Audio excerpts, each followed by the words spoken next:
ভাই এই যে এখন বাংলাদেশ ক্রিকেটে ফিক্সিং নিয়ে এত বেশি আলোচনা চলতেছে, কারো বাপের ক্ষমতা আছে এই ফিক্সিং বন্ধ করবে, এই ফিক্সিং 0%-এ নামিয়ে আনবে এমন কোনো বাপের বেটা নাই ভাই। এখন যারা এটা নিয়ে কথা বলতেছে, যারা কাজ করতেছে, এটা নিয়ে তদন্ত করতেছে, ঘাটাঘাটি করতেছে, এরাও এই ফিক্সিং এর সাথে জড়িত ভাই। বিসিবির কর্মকর্তা থেকে শুরু করে বিপিএল এর টিম ম্যানেজমেন্টে যারা থাকে, বিপিএল এর ম্যানেজমেন্টে যারা থাকে, বিপিএল দলগুলোর মালিক যারা থাকে, প্লেয়ার, কোচ, প্রত্যেকটা লোক এই ফিক্সিং এর সাথে জড়িত।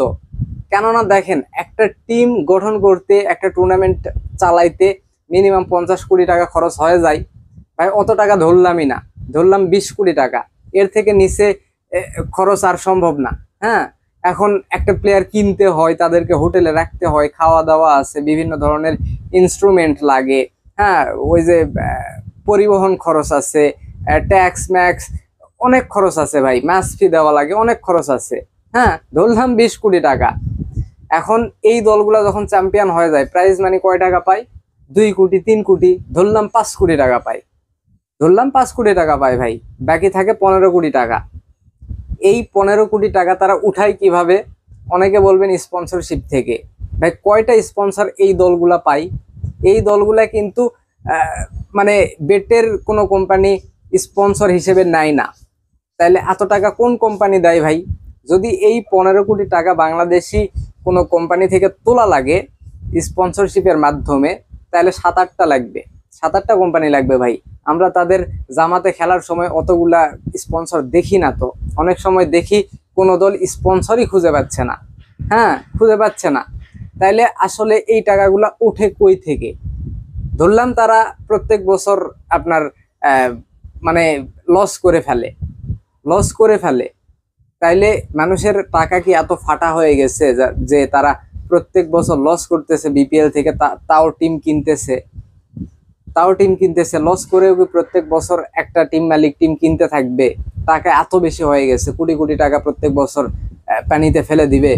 দিবে না ভাই। হ্যাঁ, এই যে ফিক্সিং, এইগুলার সাথে সবাই জড়িত, সবাই জড়িত।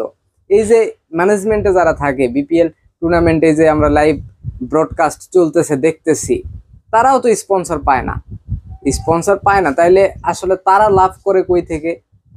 কি কারণে তারা এত কষ্ট করতেছে ভাই? প্রত্যেক ম্যাচে তারা মিনিমাম 100 কোটি টাকা ইনকাম করে, এটা চোখ বন্ধ করে ভাই, এর থেকে বেশি। কিন্তু গোপনে আমরা সেটা জানি না, খোঁজ খবর রাখি না, তলে তলে অনেক কিছু হয়ে যায়। মানুষ মাগনা এখানে খাটবে না ভাই। বিপিএল দল মালিকগুলোর এত টাকা হয়নি, লস করে প্রত্যেক টুর্নামেন্টে দল কিনতে থাকবে। হ্যাঁ, তো এই হয়েছে অবস্থা। আপনারা জানলে অবাক হবেন। আমি এই যে দেব চৌধুরীর একটা ভিডিও দেখলাম, ওইখানে বলতেছে যখন সে সাংবাদিকতা করত, যখন সে প্রেস বক্সে বসে ম্যাচ কাভার করতো, টিভি, প্রেস বক্সে কিন্তু টিভি থাকে, ওইখানে লাইভ তারা দেখে, মাঠেও খেলা দেখে। মাঠে ধরেন একটা বল হয়ে গেছে, তার 3-4 সেকেন্ড পর টিভিতে আমরা দেখি। এখন সেই সময়টা আরো বেড়ে গেছে, 12-14 সেকেন্ড হয়ে গেছে ভাই। এখন যে আধুনিক প্রযুক্তির যুগ, এত সময় আসলে লাগাতো অসম্ভব। লাগাই কেন? ইচ্ছা করেই লাগাই। হ্যাঁ, ইচ্ছা করেই লাগাই। টিভিতে আমরা দেখতেছি মাঠে একটা বল হওয়ার 14-15 সেকেন্ড পর এই সময়টাতে কি হইতে পারে আপনারা চিন্তা করে দেখেন, আপনারা চিন্তা করে দেখেন ভাই। তো এই আসলে অবস্থা। এবং এই যে প্লেয়ারগুলোর নামে আমরা শুনতেছি, বিভিন্ন প্লেয়ার ফিক্সিং এর সাথে জড়িত, এটা হওয়ার কারণ আছে। এটা হওয়ার কারণ বিসিবি নিজেই, বিসিবি নিজেই এই প্লেয়ারগুলোকে ফিক্সিং করতে উৎসাহ প্রদান করতেছে। কিভাবে সেটা আপনাদেরকে বলতেছি। ধরেন একটা প্লেয়ার জাতীয় দলে একটা সময় খেলছে, এখনো তেমন বয়স হয়নি, জাতীয় দলে এখনো চাইলে খেলতে পারবে ভালো পারফর্ম করে, কিন্তু বিসিবির টিম ম্যানেজমেন্টে যারা আছে ওই প্লেয়ারগুলোকে চিন্তাই করে না, চিন্তাই করে না, ওই প্লেয়ারগুলোকে নিয়ে ভাবেই না। একবার জাতীয় দলে খেলছে, বাদ পড়ছে মানে ওইটা শেষ, ওইটা শেষ। ইভেন অনেক ক্রিকেটার আছে যারা ভালো করেও সুযোগ পায় না। তাহলে এই ক্রিকেটারগুলো কি করবে? আপনাদেরকে সাব্বিরের উদাহরণ দেই। সাব্বির এই যে লাস্ট বিপিএল এ, তার আগে টি10 2টা টুর্নামেন্ট খেললো, ওইখানে ভালো খেলার একটা আভাস দিছে আমাদেরকে, একটা হিন্ট দিছে। এখন বিসিবি চাইলে পারতো না, তার কিন্তু বয়স খুব বেশি হয়নি, 32 কি 31 এইরকম হয়েছে। হ্যাঁ, এখন বিসিবি চাইলে পারতো না তাকে এ টিমে বা এইচপি টিমে রাখতে? ওই টিমগুলোতে থাকলে ওইখানেও যদি ভালো খেলতো তাহলে জাতীয় দলে আসতো, কিন্তু তাকে প্ল্যানিংয়েই রাখেনি। প্ল্যানিংয়েই রাখেনি। এখন সে কিন্তু চেষ্টা করতেছে কিভাবে জাতীয় দলে ঢোকা যায়, কিন্তু তাকে প্ল্যানিংয়েই রাখতেছে না বিসিবি। তাহলে ওই প্লেয়ারটা তো এখন ফিক্সিং করতে উৎসাহ পাবেই।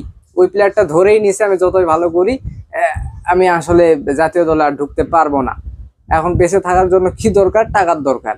এখন ক্রিকেটও আমি আমি খুব বেশি দিন খেলতে পারবো না, তাইলে কিভাবে টাকা কামানো যায়? কিভাবে কামানো যায়?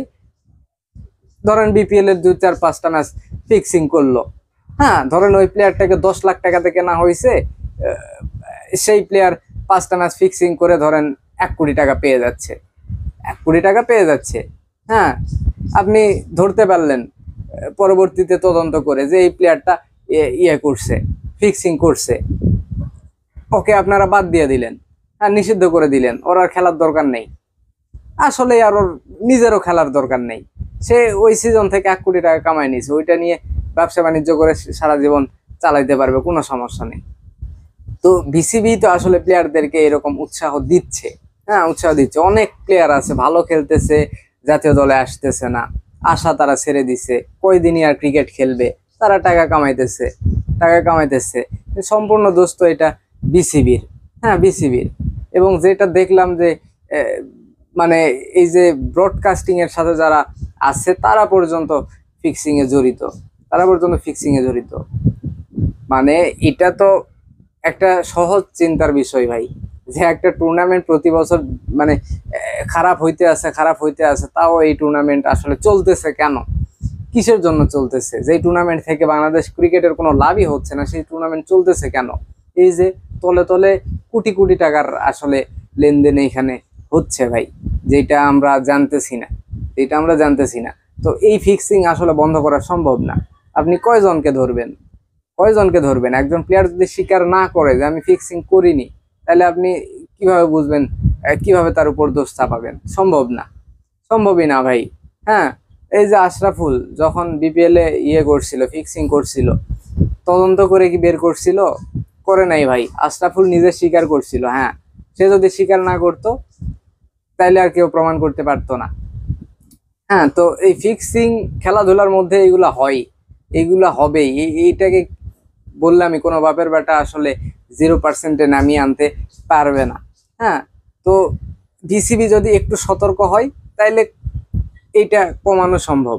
হ্যাঁ, এটা কমানো সম্ভব। এবং ক্রিকেটে যে কোনো খেলায় আসলে এটা হওয়া উচিত না।